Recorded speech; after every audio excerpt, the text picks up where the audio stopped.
Bonjour à tous, je vous retrouve pour le deuxième épisode de la série Chirurgie filtrante car la vitrectomie s'avère nécessaire, pour un cas cette fois-ci de glaucome malin post-trabéculectomie.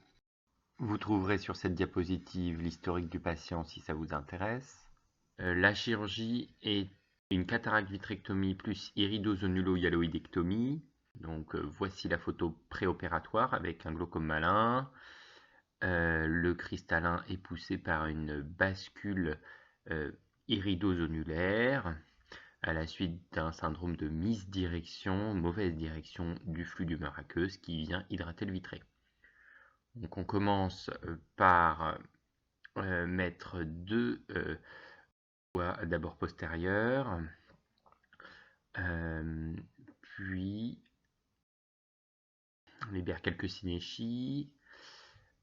Avec un diamox en préopératoire, on réussit à former la chambre antérieure avec du visqueux, donc je n'ai pas encore besoin de faire de vitrectomie de décharge.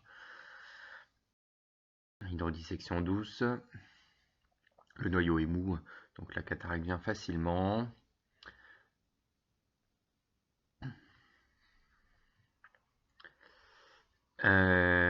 Et à ce moment-là, j'ai besoin de faire une vitrectomie de décharge pour former le sac et mettre l'implant.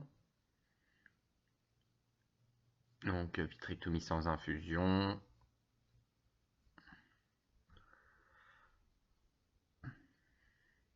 Et je place un 3 pièces dans le sac.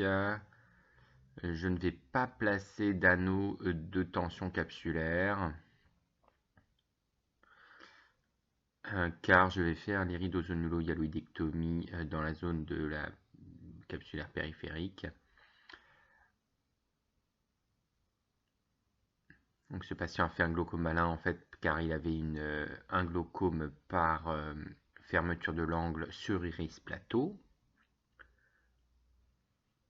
Donc on ferme l'incision principale, on vérifie l'arrière par acquis de conscience, qu'il n'y ait pas de décollement choroïdien ou ce genre de choses. Et je vais commencer par une iridectomie au vitréotome en infusant par devant, à main gauche. Voilà l'iridectomie.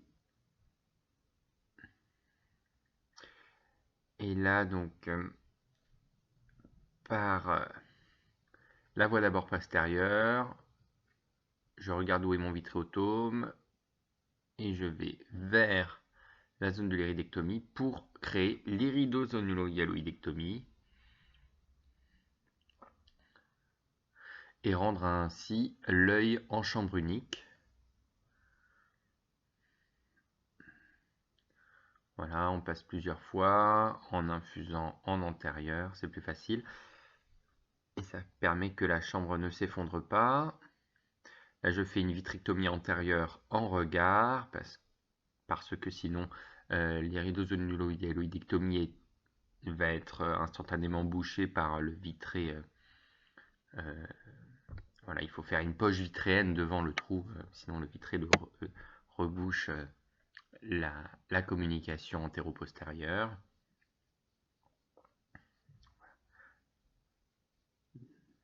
D'où l'infusion postérieure en fait pour réaliser cette vitrectomie de façon sereine. Je mets un petit peu de Kenacort pour vérifier que la communication est complète. On voit qu'il y a une mèche vitréenne. Là j'infuse derrière et je vitrectomise devant. Évidemment la chambre s'affaisse, donc c'est pas la bonne solution, c'est jamais la bonne solution. Il faut toujours infuser au même endroit qu'on vitrectomise. Donc là je vais vitrectomiser derrière. Voilà, ça c'est la bonne méthode.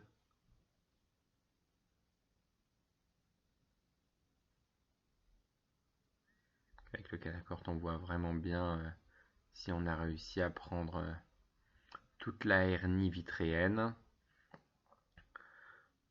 Donc j'infuse toujours derrière doucement et là en recolorant avec le Kenacort en fait on voit que le Kenacort est lavé par l'infusion qui vient de l'arrière, donc la communication est bien complète.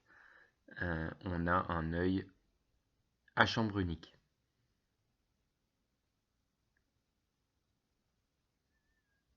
Voilà, comme un signe du flux en fait.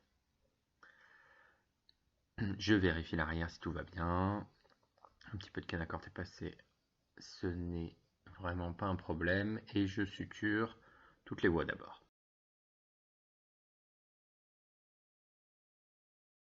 À J1, le patient a retrouvé une chambre profonde et la tension est aux alentours de 10 mm de mercure, bien contrôlée par la trabéculectomie réalisée avant cette chirurgie. Je vous remercie pour votre attention et vous donne rendez-vous pour une nouvelle vidéo.